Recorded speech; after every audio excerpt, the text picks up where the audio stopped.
Good morning students.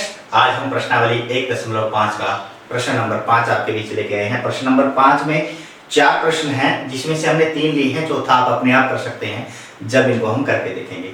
सबसे पहले तो हमें करना क्या है, इसमें हर का परिमेयीकरण करना है। हर का परिमेयीकरण का मतलब हर के अंदर हम यहाँ देख रहे हैं कि ये सारी की सारी अपरिमेय संख्याएं हैं। इन अपरिमेय संख्याओं को परिमेय बनाना है, बेशक अंश अपरिमेय हो जाए, क्योंकि अपरिमेय संख्या को हम परिमेय नहीं बना सकते, लेकिन हर को बना सकते हैं।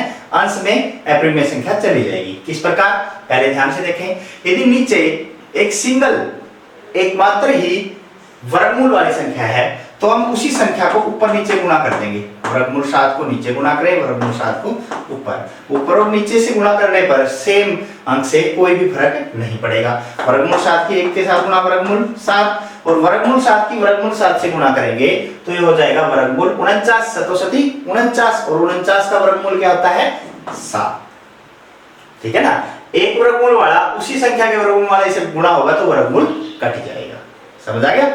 ठीक है, ये इतना ही है। अब यहाँ पे परिमेयीकरण करने के लिए जहां पे दो संख्याएं हो, जहां पे दो संख्याएं हो, जैसे वर्गमूल 5 और वर्गमूल 2 है हर में, इनके बीच वाला निशान देखना है कि क्या है। यहाँ किस चीज का निशान है, प्लस का, यहाँ किस चीज का है, माइनस का।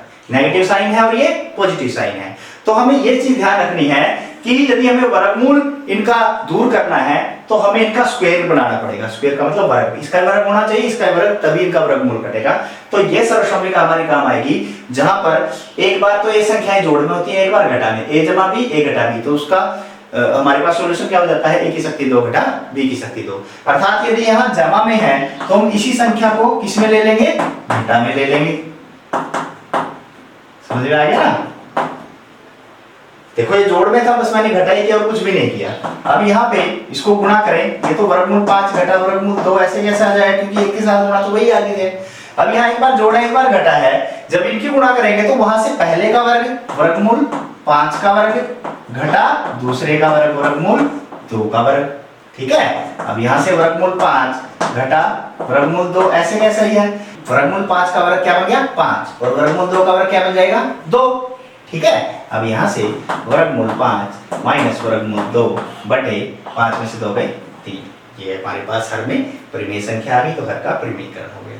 ठीक है। अब जैसे हमने ये किया वैसे ये करेंगे, लेकिन यहाँ किसका निशान है, नेगेटिव है, माइनस का निशान है। तो अब हम किससे गुणा करेंगे, वर्गमूल 7 जमा 2, वर्गमूल 7 जमा 2 और वर्गमूल 7 जमा 2 को ऊपर और नीचे दोनों जगह गुणा कर देंगे। वर्गमूल 7 जमा 2 यहाँ पर ऐसे कैसे आ जाएगा, और यहाँ पे क्या बनेगा, एक बार घटा रही है एक बार जोड़ आ रहा है, तो पहले का वर्ग वर्गमूल 7 का वर्ग घटा दूसरे का वर्ग। अब की बार दूसरा मेरे पास क्या है, 2 है, 2 का वर्ग। ठीक है।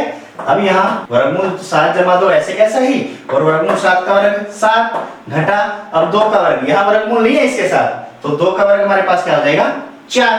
तो यहाँ से मेरे पास क्या आ गया, वर्गमूल 7 जमा 2 बटे 7 में से 4 गए 3।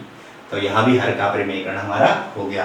बिल्कुल आसान प्रश्न है। आपको सिर्फ ये ध्यान रखना है कि दो संख्याओं के बीच में यदि जोड़ का निशान है तो घटा लेके उनकी गुणा करनी है। ठीक है। और यदि घटा का निशान है तो जोड़ लेके गुणा करनी है। आशा है कि ये आपको समझ में आ गया होगा। अब ये प्रश्न कीजिए और अपने अध्यापकों को दिखाइए।